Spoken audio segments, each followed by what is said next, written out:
Oke teman-teman, jadi Bani Umayyah itu mereka berasal dari satu keturunan yang sama dengan Bani Hashim.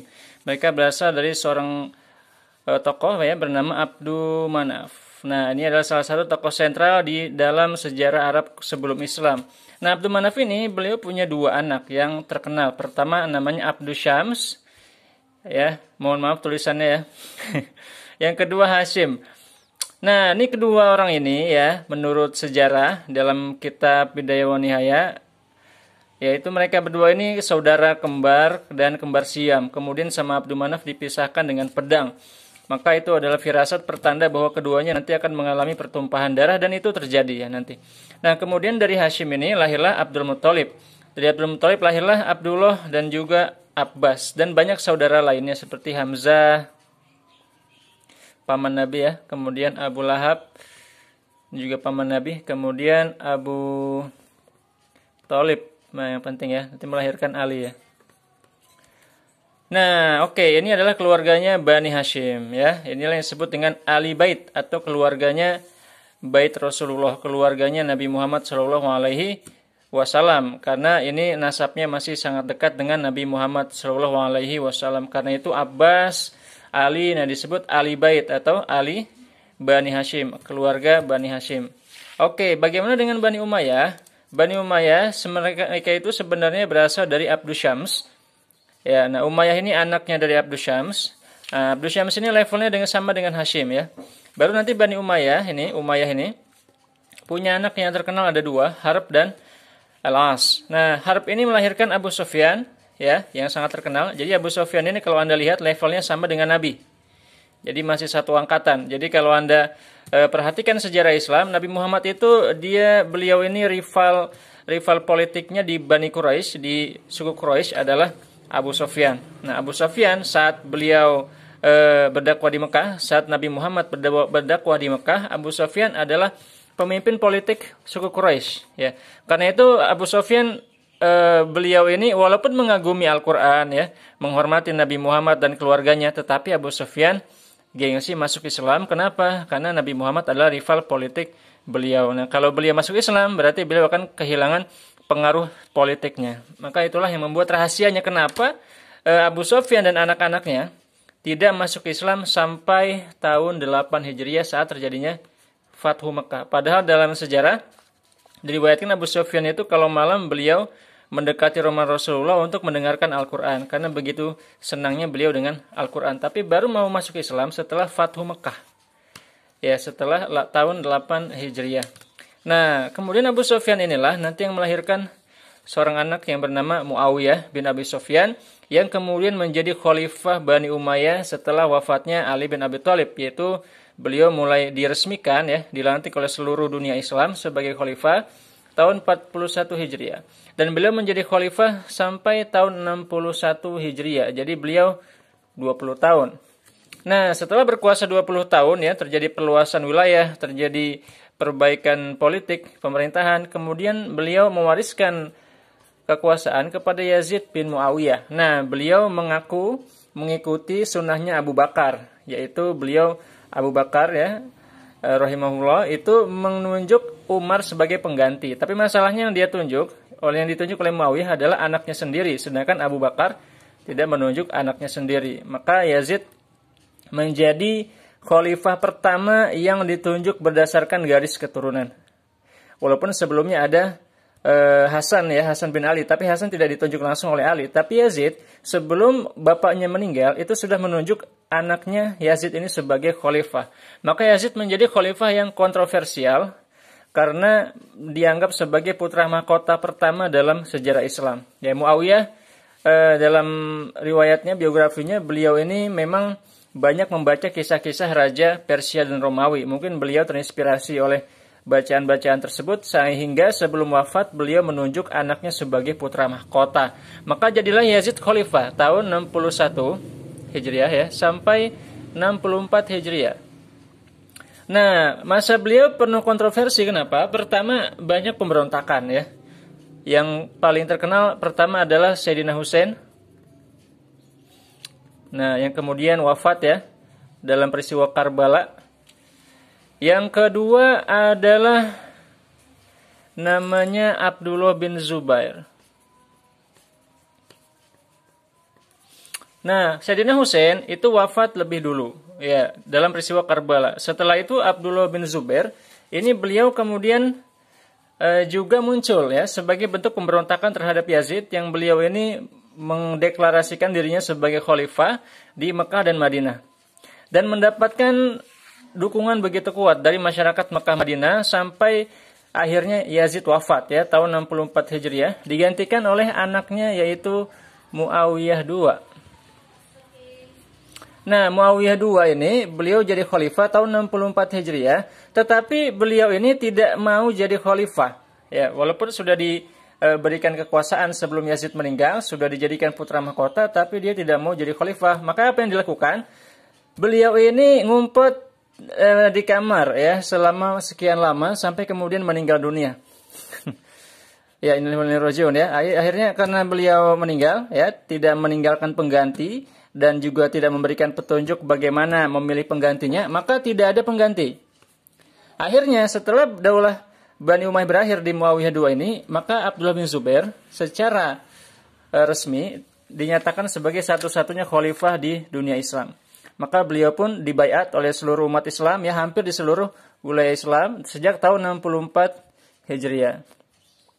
Sampai kemudian Bani Umayyah itu mereka berdiskusi di Damaskus ya, di wilayah Syam, di suatu tempat di daerah Syam, sampai kemudian mereka menentukan bahwa mereka harus menunjuk khalifah baru dari Bani Umayyah sebagai pengganti Muawiyah.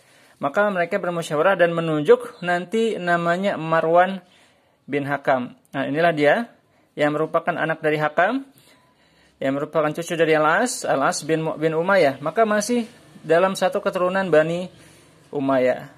Maka oleh para sejarawan ini disebut dengan dinasti Marwani. Karena anaknya nanti juga jadi khalifah ya. Di sini ada Abdul Malik. Abdul Malik anaknya 4 jadi khalifah semua. Nah, Marwan jadi khalifah tahun 64 sampai 65 Hijriah. Jadi di masa itu ya, Marwan itu hanya menguasai 2 wilayah yaitu Syam dan Mesir. Sisanya itu di bawah kendalinya Abdullah bin Zubair. Jadi ini adalah Abdullah bin Zubair adalah dinasti baru ya, walaupun dia hanya berkuasa ya sekitar 1 tahun ya, 1 tahun. Nah, sampai kemudian setelah Marwan meninggal ya, Marwan wafat belum mampu mengalahkan Abdullah bin Zubair. Abdullah bin Zubair masih sebagai kekuatan paling dominan di dunia Islam, yang menguasai wilayah di hampir seluruh dunia Islam ya, kecuali Mesir dan Syam. Nah, jadi saat itu Abdullah bin Zubair kekuasaannya lebih besar daripada Bani Umayyah. Oke, karena beliau menguasai hampir semuanya ya, sedangkan Bani Umayyah hanya di sini, Mesir dan Syam. Nah, di sini kalau di sini belum terjemah nih. Kayaknya sih masih netral ya, tapi di sini dikuasai oleh Abdullah bin Zubair. Nah, sampai sini berarti ya, sampai Irak. Sampai kemudian setelah wafatnya Marwan, beliau digantikan oleh Abdul Malik. Nah, Abdul Malik ini beliau jadi khalifah tahun 65 sampai 86 Hijriah, kurang lebih 21 tahun. Ya, pemegang rekor khalifah terlama Bani Umayyah Abdul Malik bin Marwan. Nah, di masa Abdul Malik beliau berhasil mengalahkan Abdullah bin Zubair. Nah, maka wafatlah Abdullah bin Zubair, dan perlu kita ketahui beliau ini adalah sahabat dekatnya Abdul Malik ya. Ketika Abdul Malik masih tinggal di Madinah, karena Abdul Malik dulu tinggalnya di Madinah ya. Nah, sampai kemudian Abdul Malik menjadi khalifah dan beliau berhasil menyatukan kembali umat Islam, menghilangkan pemberontakan, dan juga yang paling penting beliau melakukan yang namanya Arabisasi, yaitu merubah semua dokumen dari bahasa asing menjadi bahasa Arab. Ya, Anda perlu tahu bahwa di dunia Islam, di Mesir itu tadinya masih memakai bahasa Koptik. Nah, di wilayah Syam ini masih memakai bahasa Syriania, Aramia, dan juga bahasa Yunani, Romawi, dan lain sebagainya. Nah, sementara di wilayah Afrika Utara, ini ada namanya bahasa Amaziria. Bahasa Amaziria ini sampai sekarang masih ada, yaitu bahasanya orang-orang Aljazair dan sekitarnya ya, bahasa-bahasa orang lokal. Dan itu semua diganti dengan menggunakan bahasa Arab. Maka saat itulah bahasa Arab menjadi bahasa resmi di seluruh dunia Islam. Sampai kemudian beliau menciptakan sendiri mata uang, yang di atasnya ada tulisan La ilaha illallah Muhammadur Rasulullah. Ini pertama dalam sejarah. Maka sejak itu mata uang ini ya, dan menggunakan namanya dinar dan dirham juga. Dinar itu dari emas, dirham dari perak. Kemudian selain itu beliau juga nanti mendirikan masjid di Palestina. Maka kalau Anda ke Palestina ada di situ Masjid Abdul Malik bin Marwan ya, itu merupakan salah satu peninggalan Bani Umayyah. Nah, setelah beliau wafat ya, untuk menghilangkan kekacauan seperti yang pernah terjadi di masa Muawiyah II yang tidak meninggalkan pengganti, maka sejak itu beliau nanti menunjuk 2 pengganti. Ya, pertama itu yang beliau tunjuk adalah namanya anaknya Al-Walid. Yang kedua adalah Sulaiman. Maka Al-Walid menjadi khalifah pada tahun 86 Hijriah sampai 96 Hijriah. Nah, di masa Al-Walid inilah dimulai masa keemasan Bani Umayyah. Karena di masa beliau itu beliau melakukan perluasan ke Andalusia atau Spanyol Portugal ya. Kemudian beliau melakukan pembangunan besar-besaran. Beliau memugar Masjid Nabawi, beliau membangun namanya Masjid Damaskus ya. Ya, Masjid Damaskus ini sampai sekarang masih berdiri di kota Damaskus, atau biasa dikenal dengan Masjid Putih. Itu bangunannya bangunan terbaik ya, dipilihkan marmer terbaik, pasir terbaik, ukiran terbaik, insinyur terbaik, pokoknya terbaik-terbaik ya. Sampai ketika orang Romawi mampir ke Masjid Damaskus, maka dia mengatakan ini adalah bangunan yang diciptakan oleh peradaban yang tidak mungkin dikalahkan. Begitu saking kagumnya kepada hasil kreasi dari Bani Umayyah di masa itu, yaitu Masjid Damaskus, yang sampai sekarang masih ada ya. Anda bisa lihat di kota Damaskus. Kemudian setelah Al-Walid meninggal tahun 96 Hijriah, ya, beliau juga berhasil memperluas wilayah Islam sampai ke Spanyol Portugal ya. Jadi dari sini itu mereka menyeberang di masanya Al-Walid ya. Ada 2 jenderal, yaitu pertama namanya Musa bin Nusair dan juga Tariq bin Ziyad. Itu mereka berdua menyeberang kemudian berhasil menguasai wilayah Islam. Maka di sana berdirilah kerajaan Islam juga ya, yang merupakan perluasan dari wilayah Bani Umayyah di masa Al-Walid. Maka ini mulai disebut dengan masa keemasan Daulah Bani Umayyah. Maka setelah itu dipimpin lagi oleh Sulaiman. Nah, Sulaiman ini dari tahun 96 sampai 99 Hijriah. Nah, kemudian nanti Sulaiman ini ya tidak memilih anaknya dan juga adiknya. Seharusnya urutannya setelah beliau itu ada namanya Yazid bin Abdul Malik. Terus ada lagi adiknya namanya Hisham.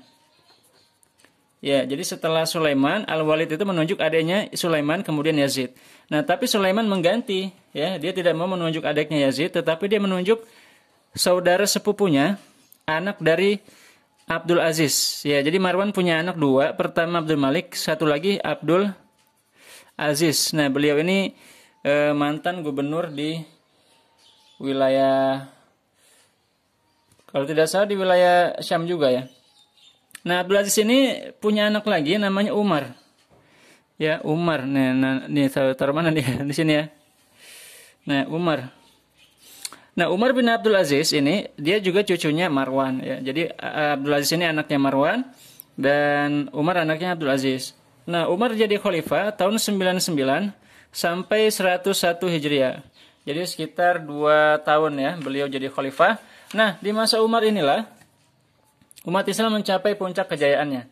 Nah, Umar bin Abdul Aziz ini, beliau ini adalah buyut ya, cicit dari Umar bin Khattab. Ya, jadi bapaknya itu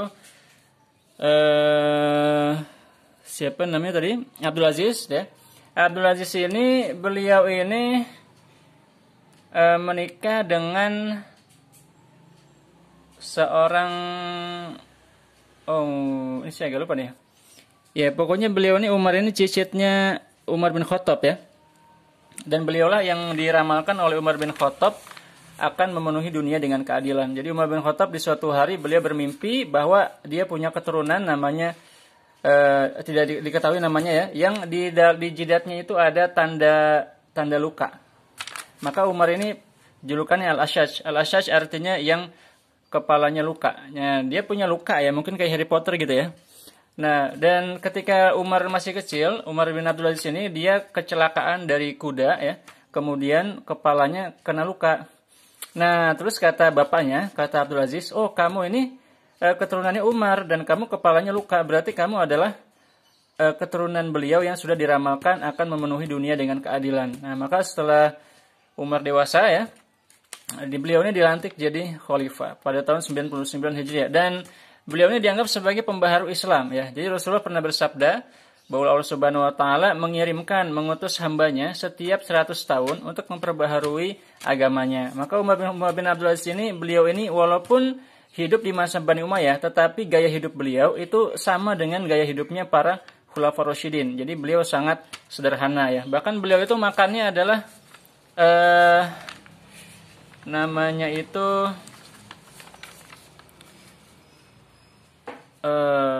adas ya. Beliau makanannya namanya adas. Adas itu adalah semacam biji-bijian yang diminum, yang dimakan bersama dengan susu ya. Jadi kalau di Indonesia kayak kacang hijau lah ya. Itu makanan beliau setiap hari ya, setiap hari. Jadi beliau di sepanjang tahun makannya adas. Bayangkan Anda makan kacang hijau setiap hari, coba nggak ganti-ganti. Itulah gaya hidup Umar bin Abdul Aziz. Bahkan beliau ini ketika jadi khalifah, beliau mengembalikan semua harta yang ada ya di istana atau di markas khalifah itu dikembalikan ke Baitul Mal untuk digunakan oleh umat Islam yang membutuhkan. Bahkan perhiasan istrinya ya, istrinya adalah Fatimah binti Abdul Malik. Jadi istrinya itu adalah sepupunya ya. Itu menikah dengan Umar, dan perhiasan putrinya, istrinya ya, karena dianggap berasal dari bapaknya yang merupakan dari harta umat Islam, maka dikembalikan ke Baitul Mal. Nah, dan di masa beliau ini, beliau menunjuk orang-orang gubernur itu dari kalangan ulama ya. Ya, maka di masa beliau itu umat Islam sangat damai, dan juga bahkan diriwayatkan bahwa tidak ada umat Islam yang mau menerima zakat ya, saking mereka merasa cukup ya, merasa malu dan merasa sejahtera. Nah, itu beliau berkuasa 99 sampai 101 Hijriah. Bahkan kalau mau lengkapnya nanti ada ceritanya sendiri ya di video saya tentang Umar bin Abdul Aziz. Nah, sampai beliau wafat kemudian pada tahun 101 Hijriah ya, nanti beliau digantikan oleh Yazid bin Abdul Malik. Nah, ini beliau 101 sampai 105 Hijriah. Nah, di masa Yazid inilah mulai turun lagi ya. Jadi dunia Islam Bani Umayyah kembali kepada gaya hidup sebelumnya, dan ya cukup stabil ya kalau di masa Yazid, tapi sudah dianggap masuk ke masa mundur. Masa kemunduran dimulai di masa Yazid. Masa keemasan di masa Umar bin Abdul Aziz. Di Umar ini kita di dalam banyak referensi disebut sebagai khalifah terbaik Daulah Bani Umayyah. Bahkan beliau dijuluki sebagai khalifah dari Khulafaur Rasyidin yang kelima. Jadi khalifah kelima dalam susunan Khulafaur Rasyidin setelah Ali bin Abi Thalib. Kenapa? Karena gaya hidup beliau ya menyamai para Khulafaur Rasyidin, menyamai gaya hidup Nabi Muhammad SAW. Nah, kemudian setelah Yazid ya sudah masuk masa mundur ya. Kemudian dilanjutkan oleh Hisham bin Abdul Malik. Nah, beliau masih kuat, beliau berkuasa 105 sampai 125 Hijriah. Nah, baru kemudian dilanjutkan oleh anaknya Yazid. Nah, setelah Hisham wafat, dilanjutkan oleh anaknya Yazid. Maka anaknya Yazid beliau memimpin, namanya Walid ya. Walid bin Yazid. Nah, Walid bin Yazid ini, beliau ini berkuasa 125 sampai 126. Nah, Walid bin Yazid inilah yang dianggap sebagai khalifah terburuk Bani Umayyah. Kenapa? Karena beliau ini gaya hidupnya mewah-mewahan ya, suka kehidupan malam. Sampai akhirnya umat Islam tidak suka. Maka kemudian muncullah anaknya Al-Walid bernama Yazid. Ya, Yazid bin Walid. Ini Walid bin Yazid ya, saling tukar nama nih. Nah, anaknya Walid ini bernama Yazid ini, kemudian beliau akhirnya membunuh saudara sepupunya ini. Maka wafatlah Al-Walid ya, karena memang dibenci rakyat juga. Maka jadilah Yazid sebagai khalifah tahun 126 Hijriah. Nah, saat Yazid jadi khalifah, ternyata beliau sakit, ya, kena sakit pes, maka beliau nantinya meninggal dunia dan digantikan oleh adiknya yaitu Ibrahim. Ya, masih di tahun yang sama 126 Hijriah. Nah, sudah beliau jadi khalifah, ini kan sudah terjadi proses pergantian pemimpin begitu cepat ya, tidak stabil politiknya. Nanti muncul lagi tokoh lain dari luar Damaskus ya, yang beliau ini sebelumnya menjadi gubernur di wilayah Persia ya, di wilayah-wilayah sini. Itu beliau datang ke Damaskus. Nah, siapa namanya? Dia adalah Marwan bin Muhammad. Nah, dia itu adalah angkatannya Abdul Malik ya. Muhammad bin Marwan bin Muhammad. Jadi dia ini ya sudah senior lah ya. Muhammad bin Marwan ini sorry. Dia namanya Marwan ya, Marwan bin Muhammad bin Marwan. Jadi dia seangkatan sama Al-Walid lah ya, sama Sulaiman, sama Yazid, sama Umar bin Abdul Aziz. Jadi sudah lumayan senior. Namanya Marwan bin Muhammad bin Marwan. Ya, Marwan ini ya, Marwan. Sorry ini berantakan ya. Marwan bin Muhammad bin Marwan ini datang dari wilayah Persia, datang ke Damaskus, kemudian mengalahkan Ibrahim. Maka Ibrahim ini meninggal dunia ya. Meninggal dunia rahimahullah, maka digantikan oleh Marwan bin Muhammad. Ya, saya tulis ini ya. Maka Marwan bin Muhammad menjadi khalifah ya, Marwan bin Muhammad bin Marwan. Ini masih keturunan Bani Umayyah juga. Dari tahun 126 sampai 132 Hijriah. Nah, maka setelah Marwan meninggal inilah ya, kemudian nanti beliau dikalahkan oleh siapa? Oleh keturunannya Abdullah bin Abbas ya. Mereka membuat gerakan dakwah sampai kemudian nanti sukses di masanya Abu Abbas. Nah, maka Abu Abbas ini kemudian nanti mengalahkan Marwan. Dan nanti Abu Abbas ini beliau membantai ya keluarga Bani Umayyah, dibunuh mayoritas. Tapi ada satu yang berhasil kabur ke mana? Ke Andalusia, kabur ke sini. Siapa itu? Dia adalah namanya Abdurrahman ya, Abdurrahman bin Muawiyah.